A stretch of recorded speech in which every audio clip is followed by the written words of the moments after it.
Pause 3S. Hey there, party people! You know, I like to think I know a thing or two about having a good time. But some festivals around the world, well, they make even me look like a tame penguin at a tea party. So buckle up, Buttercup, because we're about to take a wild ride through the globe's most bizarre festivals.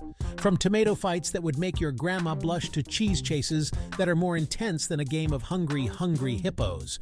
We've got it all. Get ready to have your mind blown, your funny bone tickled, and maybe even question humanity a little bit. Don't worry, it's all in good fun. Mostly. Stay tuned, because things are about to get weird. And by weird, I mean awesomely, unbelievably, head-scratchingly weird. First up, we're heading to sunny Spain, where they celebrate summer with a little something I like to call Tomato-geddon. That's right, folks, it's La Tomatina, the festival where you can live out your wildest food fight fantasies, no cafeteria lunch lady yelling required. Imagine a sea of people, all armed with more tomatoes than a grocery store going out of business sale. The air is thick with anticipation, the smell of ripe tomatoes filling your nostrils. And then, bam! It's a free-for-all tomato war. Now I know what you're thinking. Ryan, isn't that a little wasteful? And to that I say, have you ever felt the satisfying squish of a tomato between your fingers? It's therapeutic, okay? Plus, think of all the delicious gazpacho you could make afterward. Just maybe skip the 5-second rule if you drop your sandwich in the middle of the mayhem. All right, folks.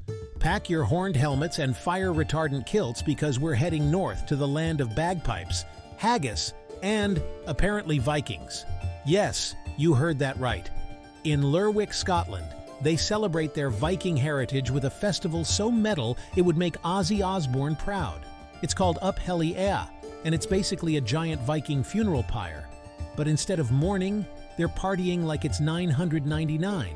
Imagine 1,000 people dressed as Vikings, marching through the streets with flaming torches, all while singing songs about, well, I don't actually know what they're singing about, but it sounds epic. Now, I'm not saying you should try this at home, because fire hazard and all, but there's something undeniably cool about a festival that embraces its inner pyromaniac. It's like Burning Man, but with more axes and fewer questionable fashion choices. Just kidding, Burning Man. You do you. All right, hold on to your seat, because we're about to dive into the world of competitive cheese chasing. You heard me right.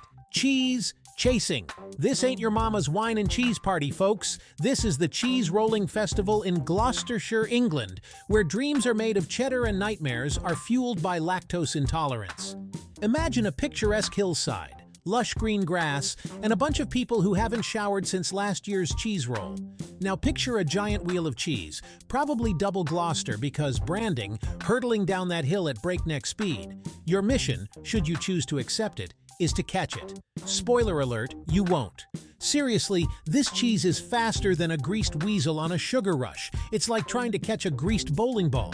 People trip, they tumble, they eat grass. It's a beautiful disaster. And the best part? The winner actually gets to keep the cheese. I'm not sure what you'd do with a cheese that's been manhandled by hundreds of sweaty strangers, but hey, to each their own. Maybe they make a cheese sculpture, or a cheese smoothie.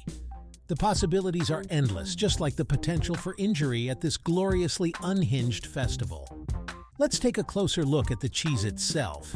This isn't just any cheese, it's a double Gloucester, known for its rich, buttery flavor and firm texture.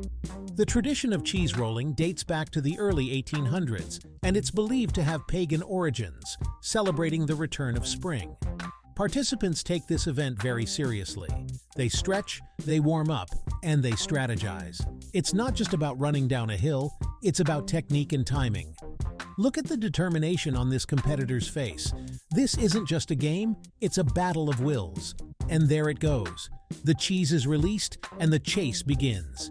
The crowd roars with excitement. The participants sprint down the hill, their eyes locked on the cheese. It's a chaotic, adrenaline-fueled dash. In slow motion, you can see the cheese bouncing and rolling, defying gravity and common sense. And there goes another one. The hill claims another victim. It's all part of the spectacle. The spectators are loving it. They cheer, they laugh, and they gasp with every fall.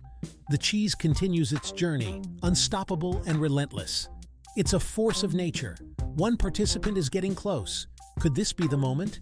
The tension is palpable, and they've got it. The crowd erupts in applause. It's a hard-earned victory. The winner holds the cheese aloft, a symbol of their triumph. It's a moment of pure joy. After the race, participants share their experiences. They talk about the thrill, the challenge, and the camaraderie. The cheese itself is a star. It's admired, photographed, and even tasted by some brave souls. The festival isn't just about the race. There are other activities, from cheese tasting to cheese sculpting competitions. Look at these incredible cheese sculptures. The creativity on display is astounding. And of course, there's the cheese tasting. People savor the flavors, appreciating the craftsmanship that goes into each wheel. The atmosphere is festive and joyful. People of all ages come together to celebrate their love of cheese. There are also plenty of cheese-themed souvenirs to take home, from t-shirts to cheese-shaped hats. Kids can enjoy cheese-themed games and activities, making it a family-friendly event. For those interested in the history of cheese rolling, there are educational exhibits that delve into the origins and evolution of the festival. You can see memorabilia from past events, including vintage photos and old cheese wheels. The organizers work tirelessly to ensure the event runs smoothly. It's a labor of love for them. Safety is a priority, with medical tents and staff on hand to assist anyone who gets injured. Despite the risks, participants often walk away with just a few scrapes and bruises, and a big smile on their face. As the day comes to an end, the festival continues into the evening, with music, dancing, and of course, more cheese. The night concludes with a spectacular fireworks display, lighting up the sky in celebration of this unique and beloved tradition. As festival goers say their goodbyes, they leave with memories of a day filled with laughter, excitement, and a whole lot of cheese. Until next year, keep rolling, keep chasing, and keep loving cheese. This is the Cheese Rolling Festival, where the cheese is always worth the chase. All right, amigos, pack your modesty and your sense of personal space, because we're heading to Japan for the Hadaka Matsuri, also known as the Naked Festival. And no, this isn't some weird anime convention gone wrong. This is real life, folks. Well, as real as a festival where thousands of dudes stripped down to their skivvies can be. Imagine this, a crisp winter night, a temple lit by flickering lanterns, and a sea of, well, let's just say enthusiastically undressed men. We're talking loincloths, people. Fundoshi, if you want to get technical. It's like a scene out of Spartacus, but with fewer swords and a lot more sake. Now, before you go thinking this is just some excuse for a bunch of fellas to show off their, shall we say, assets, there's actually a religious significance to all this near nudity. They're not just strutting their stuff for the fun of it. Well, maybe a little bit, but mostly they're participating in a centuries-old tradition. Hold on to your hats, folks, because we're about to enter a world of elegance, tradition, and enough floats to make Macy's Thanksgiving Day Parade look like a kiddie parade. That's right, we're talking about the Gion Matsuri in Kyoto, Japan, a festival so grand, so opulent, it makes Liberace's wardrobe look like something you'd find at a thrift store. This isn't your average street fair with questionable food vendors and a bouncy castle. This is the real deal, a celebration that dates back over 1,000 years. And trust me, they've had plenty of time to perfect it. Picture this, streets lined with traditional Japanese architecture, the air thick with the scent of incense and street food. Probably not questionable, by the way, because this is Japan, and they do everything right. And a procession of massive, intricately decorated floats that look like they rolled straight out of a mythical dream. Bonjour, mes amis. We're off to France, the land of love, baguettes, and apparently chasing geese with your eyes closed. Yeah, you heard that right. This ain't no romantic stroll down the Champs-Élysées, folks. This is the day of the geese in Loic, where things get downright foul. Picture this, hundreds of people, blindfolded, stumbling around a field, desperately trying to catch a bunch of terrified geese. You might think it's cruel, but hey, at least the geese get a fighting chance. Plus, have you ever tried catching a greased pig? Now that's cruel. The objective? To catch a goose, obviously. But here's the kicker, the winner doesn't even get to keep the darn thing.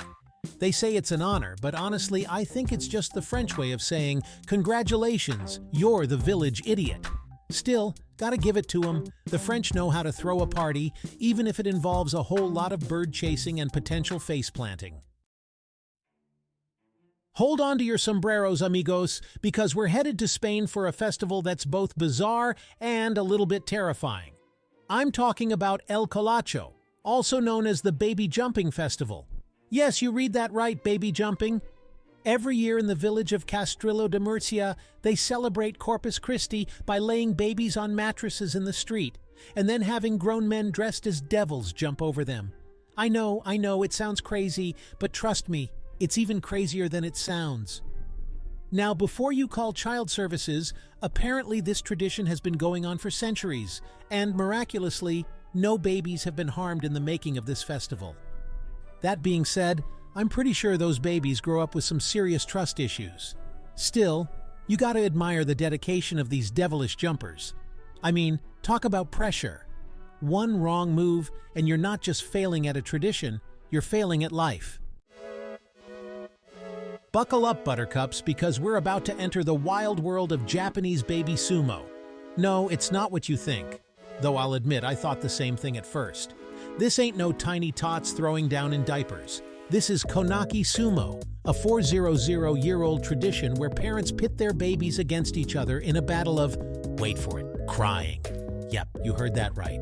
The first baby to cry wins. Talk about a tough crowd. Now I know what you're thinking. Ryan, babies cry all the time. What's the big deal?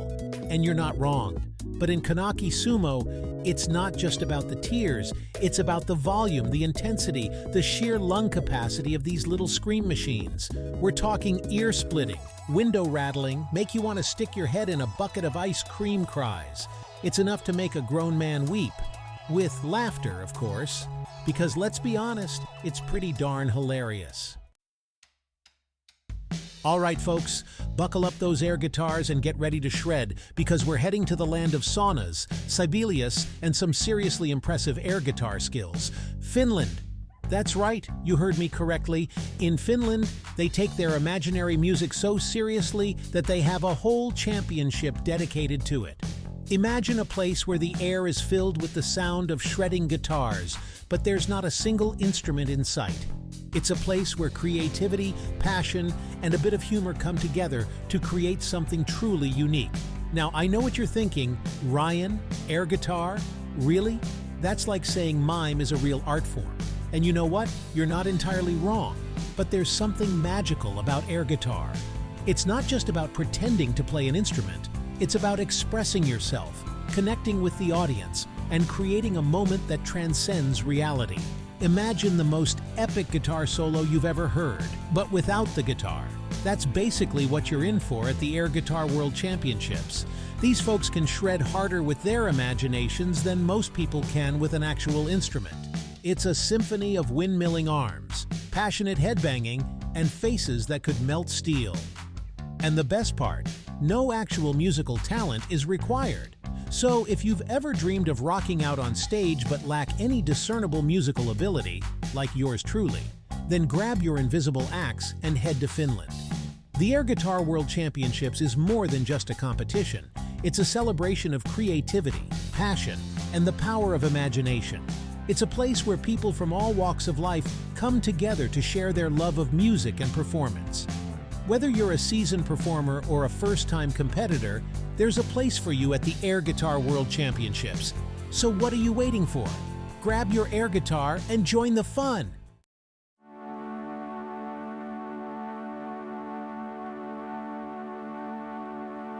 Hold on to your reindeer, folks, because we're about to dive headfirst into a winter wonderland of epic proportions. And by winter wonderland, I mean the sunny shores of Florida. And by epic proportions, I mean a whole bunch of surfing Santas. That's right, you heard me correctly. In Florida, they celebrate Christmas the only way they know how, by hitting the waves in full Santa attire. Now forget everything you thought you knew about Santa Claus. Gone are the days of reindeer-pulled sleighs and chimneys. This Santa prefers a surfboard and a killer wave. The Rip Curl Pro Surfing Santas is not your grandma's Christmas Eve. It's a sight to behold, people. Imagine hundreds of Santas, Beards flowing in the wind, bellies jiggling with every wave, carving up the surf like they're auditioning for a Beach Boys Christmas album.